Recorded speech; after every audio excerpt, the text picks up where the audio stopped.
হ্যাঁ, তুমি দেখছো? হবে না, ব্যথা হয়েছে, তুমি দেখছো?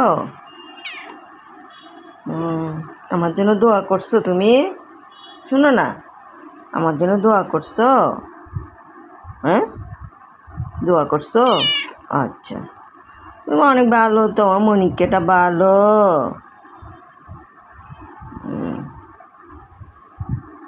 বসো, বসো, বসো, বসো, আমার কাছে বসো। আমার থেকে অসুখ হয়েছে যে, বসো। হ্যাঁ, আচ্ছা, বসো। ভালো তো, তুমি আমার সব কথা শুনে, আমার মনিকা সব কথা শুনে। আমার পায়ে অসুখ হয়েছে যে, আমার পায়ে অসুখ হয়েছে পায়ে, তুমি দেখছো? হ্যাঁ, দেখছো না? ও মনটা অনেক খারাপ, আমার পায়ে অসুখ হয়েছে সেই জন্য। আমার মনে ভালো তো, আমার কাছে কাছে থাকে, এর থেকে আমার মনে অনেক ভালো। না